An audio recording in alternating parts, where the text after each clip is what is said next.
Mr. Ngubeni. Yebo, sanibonani. Kunjani lapho? Ngiyaphila kunjani? Mara mfethu nintombi ayishelwa kanje. Ay, Tyson. The whole year. Yeah, no, it's schedule. I'm a schedule. Suka, schedule son. Tato, how long have you been chasing Tyson? From day one, you're locked down. Too long. But we finally did it. Thank you for being here, man. Gunini, I've just been looking forward to it. Thank you for having me. And thank you that your schedule just opened up just in time that we can have you here, which is, absolutely fantastic. Take me back to Tbose's house. Yo. As umuntu odonsa ama file specific. My word. Yes. Yo.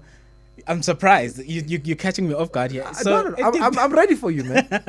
Tbose's house was the res where I used to stay at Rhodes. Yeah. I was there for pretty much my journalism degree from 2010 to 2013. Yeah. Some of the craziest people. Like, it's funny because I think Tbose was crucial to me, like, taking the decision to study drama there. Because Mangia Grahamstown, Rhodes, it was mainly for journalism, you know. Yeah. That was the decision that I'd made the year before. And then Mangfika Lapo, Rhodes, they just allow you to mix and match like subjects. And then when I went and I saw the play that all of the first years watch during O Week, I had goosebumps. And then I was like, okay, I just have to try this. Yeah. And there were a couple of, I think there were like maybe 3 other first years in that Tbose Reyes who were also doing drama. So it was great, man. And I really, as Ben Kamanguti, I was going to struggle to actually settle because I was like 3 years older than everyone else. Oh. Like, because I guess I was working for 3 years before I went to go study. Oh, okay. So Ben Kamanguti, I'm going to struggle to fit in and assimilate. It was quick, very quick. So you took a 3-year gap year, so to speak. Well, it wasn't by choice. Hashtag fees must fall.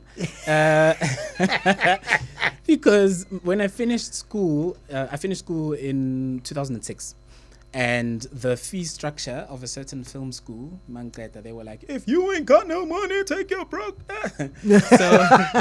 So it was a question of money. So that's how I ended up. I was very lucky to get a job with IBM. And they taught us we had to learn to speak Dutch over a course of like 4 months. And then Basbega in like call centers. And then there I was in Sandton. Goeiedag, gesprek met Tyson van de IBM Service Desk. Waarmee kan ik helpen? Solving Dutch people's computer problems. And then I saved up money. And then that's how I ended up at Rhodes. Wait, Dutch or Africans? Dutch. We had to learn Dutch. She was. And remember, when you take that call, the Dutch client is saying, this person is competent to know what I'm talking about. Exactly. And the mobile phone, like, I'm phoning you because I have a problem and I want it solved now. Yeah. So, Uguti, I'm going to still be like fumbling with language. That's not a thing that they have the patience for. So, Nakona, like, every country guna ma dialect. Yes. So you can talk about a language, but for example, isiZulu sala eJoburg is like a remix. isiZulu sase KZN, you know what I mean? Yeah. So even Dutch has like so many dialects that you have to like learn to now pick up. But we did like over You time. can still speak Dutch? Een beetje, ja, ik probeer het een beetje, maar ik zit nu op KFM 95.9, dus I don't know. I'm not as fluent as I used to be. Now your people show up on my timeline. And now they're speaking in tongues. Esto perpetua. Esto perpetua, that's the school motto. Yase Springs Boys High. Angazi ukuthi ubani lawyer, but this is my lawyer. Oh, my lawyer. Oh, smooth. I used to sit next to him during his science class. Yeah. Hey, bekshubile T-Bose. Hey, bekshubile ku science. Hey. No, hey, bekshubile. Bezbuya, it was coming back. It was coming back ku science. Standard grade. Yeah. If that's the Hello, Malume. Love him. Malume, uyakwazi ukushela kodwa. Ngidliwa igwababa T-Bose. Ngidliwa igwababa yabona manje ngibize la ku YouTube ngizama ukuthatha ama course nyane ukuthi umuntu umchama kanjani yabo. ya ku YouTube bangifundisa ukuthi fanele ushaye ipicnic vele uthi umhlathi ngehemere yabandayo yabo shoot my ufike ngetshala kagogo leli blue ya ufike la botanical garden mhlambe ya uthi mayo nyana uthi ice uthi ikode yabo ya qatala phosi yamporo kancane T-Bose kancane tsazama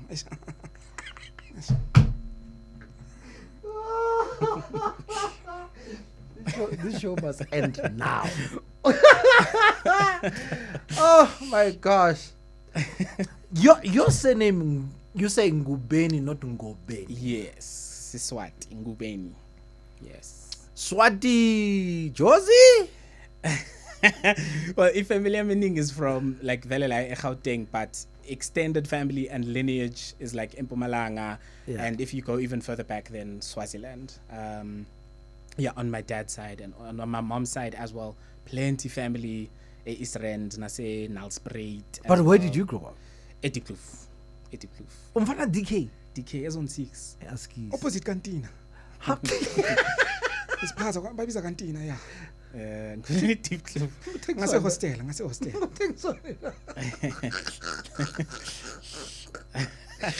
Untina out your hostel.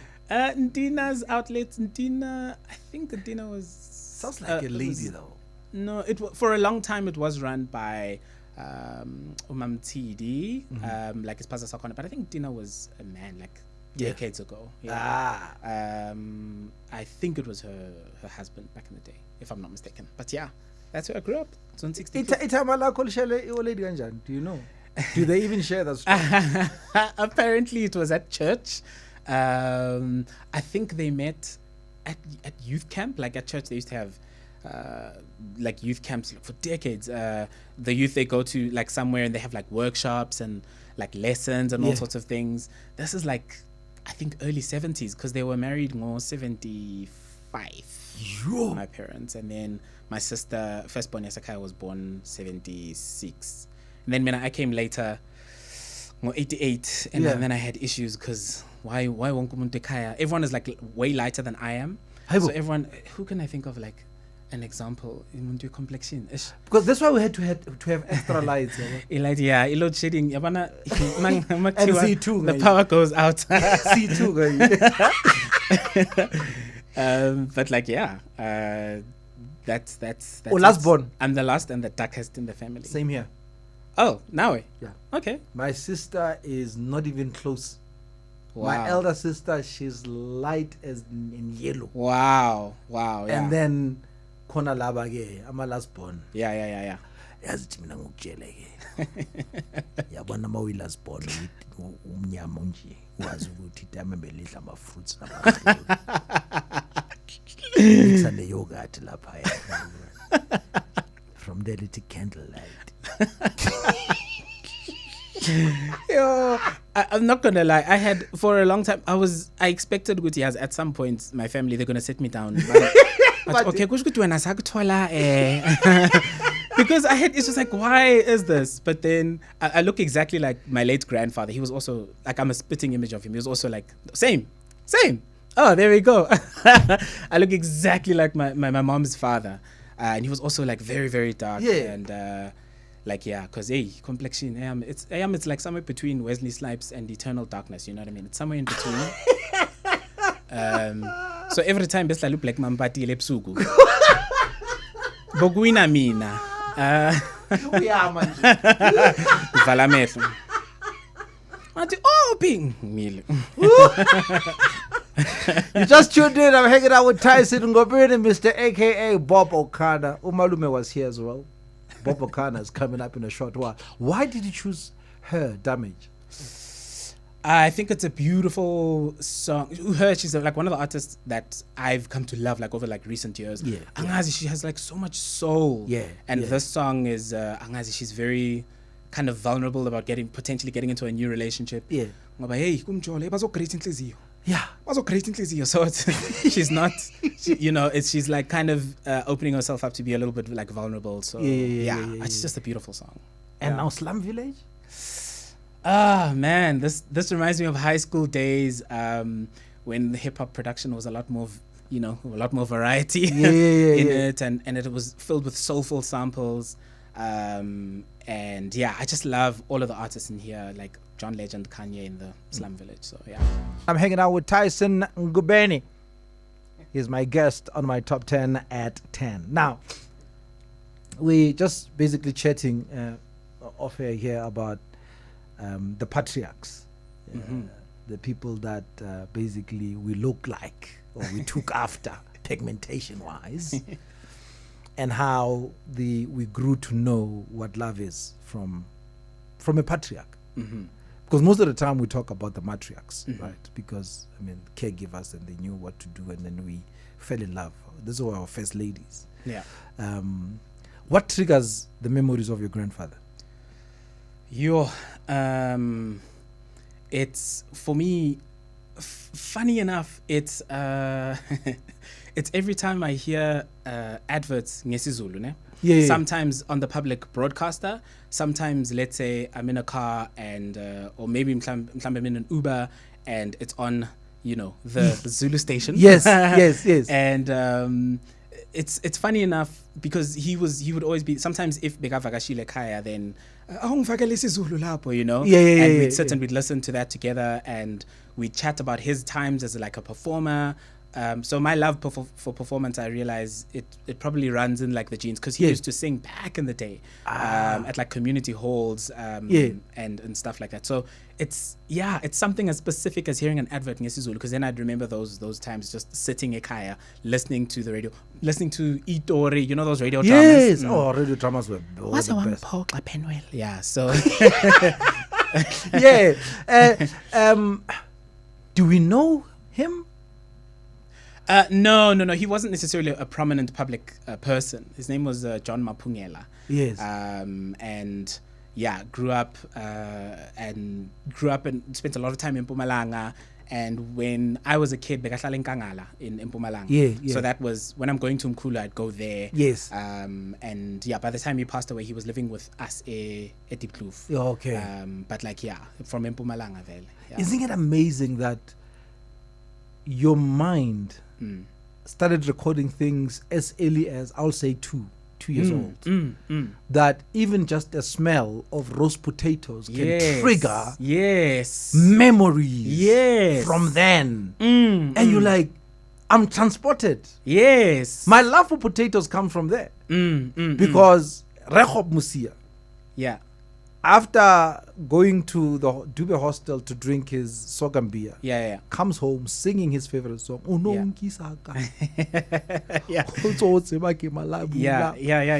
And he will walk in and say, Hak Vrystaat, Transvaal say too.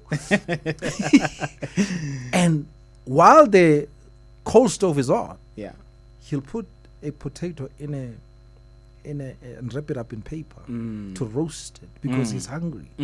And he was very respectful of my grandmother. So my grandmother, you wouldn't walk in the house drunk. You sit outside, sober up a bit before you walk in. So it was one of those. Yes. And then we'll then enjoy that jacket potato. So that every time, that smell, it takes you back. And you can almost see the picture like vividly, no matter how young you are. No matter how young you are. When I smell coal burning, amalahle, my grandmother Epiri had istov samalahle. So it always takes me to that specific. I can see the kitchen like now.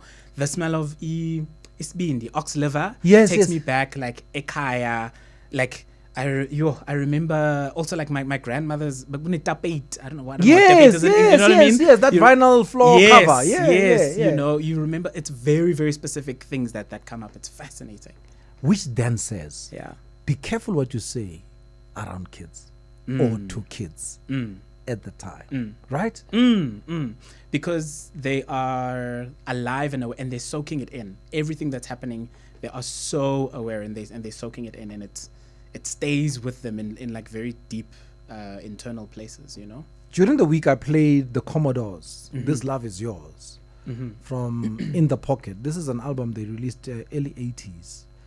Every time it hits, it takes me back to my grandmother's house in Tube Village. You, which song triggers you like that? It's wow. It is like those old school soul and R&B, because then you think of Ilogishi on a Sunday in particular. Yeah. It's the late afternoon, like, you know, the glow of the sun is turning like that orange. You're thinking about school the next day. Adults are, you know what I mean? And I went homework. Oh, you know, Sunday afternoon, guys. I know. It takes me back. It's old school, like soulful songs, and Kwaito in particular. Yeah. Kwaito just takes me back to like a childhood of watching, you know, what were then young adults. I was a child in the 90s, but what were then like young adults and people slightly older, like having a good time, enjoying themselves, expressing themselves. And there's a lot of like some Kwaito songs intrinsically just make me happy because of their vibe, but a lot of them, they take me back to a certain time where I don't know, where it was me watching the world and experiencing the world and hearing myself in the world of like the music. All I can tell you right now is he was slinging this song. I need to say model scene. My gas man. Hey, my gas man. Tyson Ngobeni is here.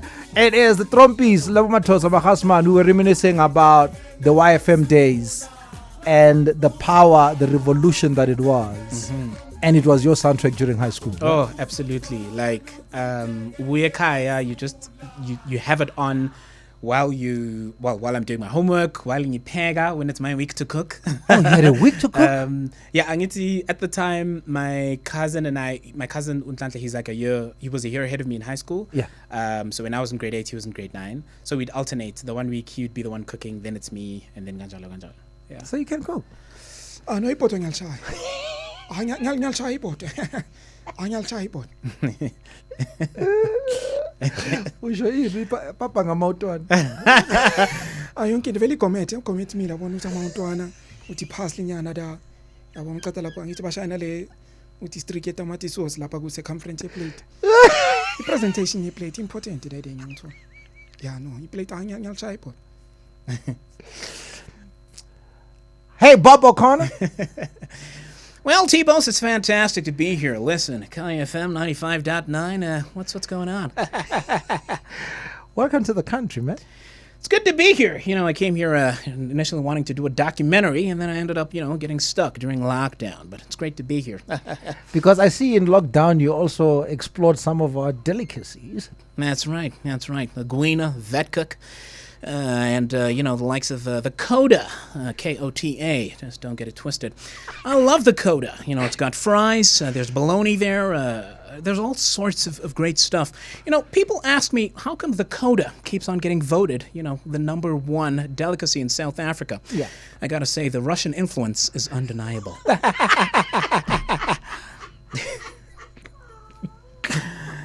I love South Africa. You must try the Scopo. Scopo? What exactly is that? It's a sheep's head. Sheep's head. All right, that sounds adventurous. How exactly is it prepared? Is it... It's boiled in salty water.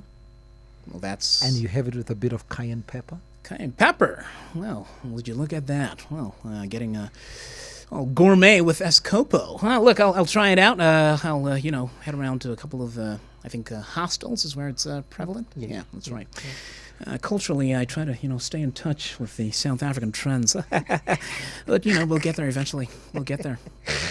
Explain to me, I never understood, Bob. What's so special, really, about National Football League versus our rugby? I mean, what's even the difference? I don't get it. There's a couple of differences. Well, rugby, I think rugby's a remix of football, really, if we're keeping it honest. While they decided... Well, rugby decided, we're just going to not protect ourselves, no headgear, no shoulder pads or nothing like that. But, there's so many differences, but, you got running backs whose business is running forwards. The ambition of a team is really to get to the end zone and get the ball to the end zone and score a touchdown. Yeah. And, of course, make sure that, the other team doesn't get to your end zone. But, well, it'll take me, I think, a documentary length of time to explain the differences. But listen, I'm here to promote the interest of American football, and I'm having a good time doing that, I'll tell you that. The yards. Yes. it's like you must calculate and you score points based on how far you've gone in the pitch. Yeah. Well, the more yards you make, the better your chances are of getting to the opponent's end zone and scoring that touchdown. Yeah. Touchdowns are the gold when it comes to football. You really want to be getting those points and racking them up. And of course, you got your defensive team, you got your offensive team, and they interchange depending on what phase of the game you're in. So literally, you could have a whole bunch of players right now because you're attacking, and then if you're under attack, they go off and you get your defensive unit on. And so it's super dynamic. It lasts quite a while if you talk about from the start to the end of the game. Yeah. But listen, it's fantastic. And the Super Bowl, well, that's the pinnacle of advertising in the world, and you just gotta love it. I think the National Football, whatever they call it, Football League, I think is for real men don't wear pads. Well, real men want to, protect themselves. Real men are trying not to have, headaches when they go to bed. Rugby players, I know it looks all fancy when they're, in their Speedos greeting the Queen or the King or the Prince of England after winning the World Cup. Well, he went to bed with a headache that night. And, well, we're trying to protect ourselves.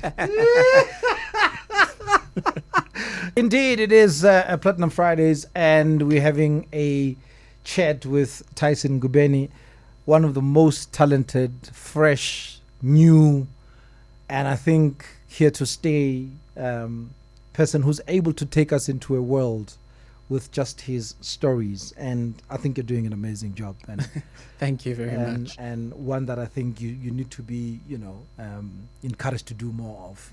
Thank you. Chicken Licken. Yeah. How did that come about? Yo. How did they even find you? Of course they will, but wow. It's probably Angazi week.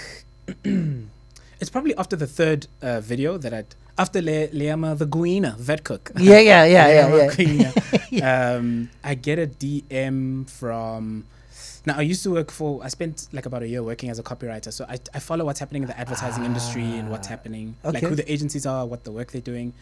So I get a DM from Xolisa Cheshana, who's, at Joe Public. Yeah. And then immediately I'm like, because I know who he is. I know I know the incredible work that they've done for a long time. And he says, I'd just like to have a chat with you. Can I have your phone number? Okay, cool. You can have it.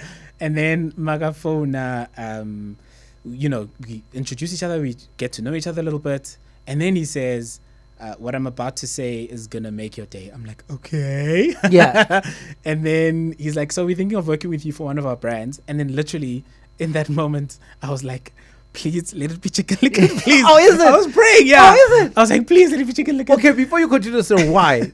Why? Because I understand what they mean to the broader story of South African like advertising. Yeah. And if you think even further back, one of my idols, about Joe Mafela. Oh yes, right. School is nice. Right. Yeah. And the incredible like work that. So they as a brand they mean a lot to me. Not only they have great food, yes, but as a brand, like the South African story that they're always telling, it's something that always excited me. And then when he did say it's for that, I was like, yo, wow.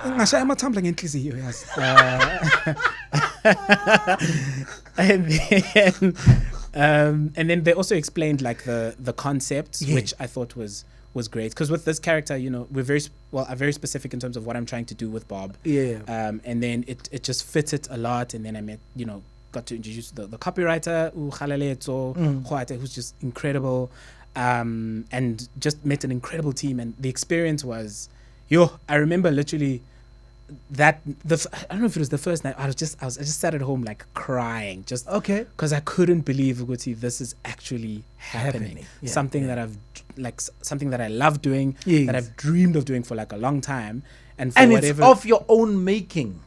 Yeah, that was the thing that blew my mind as well. Something that started off as literally just trying to, I don't know, to stay creative, to stay lighthearted. I'm always curious about who's shooting this. Who's the cameraman? Was Tembi? So he's my nephew. He's in grade 9 now, and we're actually going to be shooting more because I think today's the last day of school. Yeah. So there's a couple of Bob skits coming up. Ustembi Sono Oloami. Yeah. My nephew's like at my parents' place at Diploof. Yeah. Ustembi was 15 this year. Olami is, I think, 9. He does an incredible job. Because if I was in that position, the camera will be shaking all the time. Because there's no way I'll focus, you know? We do like a lot of like takes and stuff. Yeah. But it's fun, and now he's developing like a love for film and filmmaking. And now we sit and we watch YouTube videos about filmmakers and what it takes, and we're thinking about this like in a different way than we were, you know. Wonderful. It's been and surreal. here you are given the script, and then they say we're gonna shoot this commercial. Yeah. Now it's out. Mm-hmm. Obviously, your parents start seeing it, and everybody else starts seeing it. Mm-hmm. The reaction, obviously, from it. Mm. It was incredible, and I think the day that it came out was day 2 of me just sitting in a car being like, I can't believe this is happening, like literally so emotional and so grateful, which I still am, because I also understood just the scale of it and how big Joe Public and Chicken Licken, how intentional they were in like pushing it as much as possible across various media forms. Yes. I realized what a big opportunity it was for me to kind of showcase a different kind of skill set, or to work on like a bigger scale. Yes. And what potential opportunities it could lead to, and it did lead to, other. Like, I mean, we're talking about you being the correspondent, so to speak, of ESPN. Yes, yeah. That's big. And it was. I hope you charged them in dollars. Well, we had to take it back to the USD. But yeah, I mean, it was incredible, like, opportunities, and also understanding Guti. As artists, there's not much of a safety net like in South Africa when it comes to us surviving and us having an income. And it's a big conversation that's happening now in terms of lobbying the Department of Arts and Culture just to think beyond, I don't know, moment to moment things for the sake of PR, but really to think about long-term longevity. Long-term and things that are sustainable, right? Yes.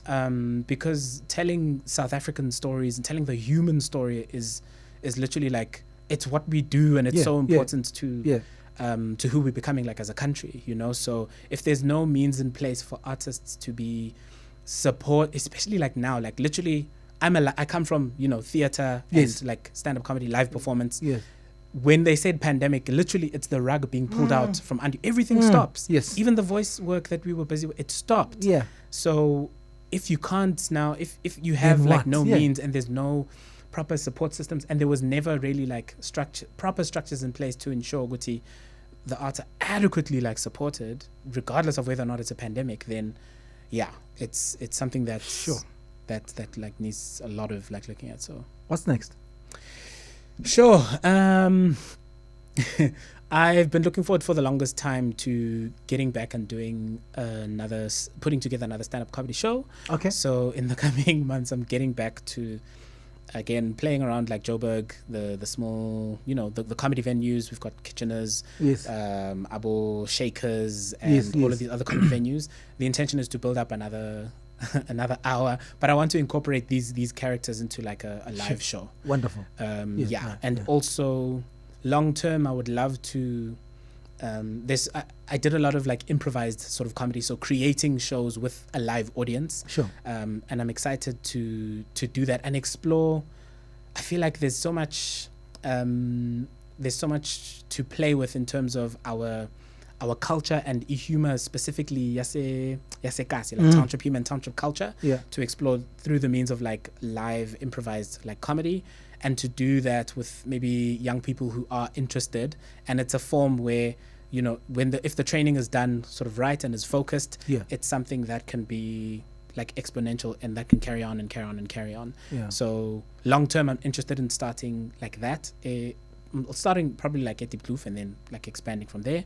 But it's getting back and building the stand-up comedy show. And let us know as soon as you're ready, man. We'll definitely let us know. We'll be there. 2 people come through. Bob O'Connor, Umalume. Sure. There's this other guy I keep forgetting.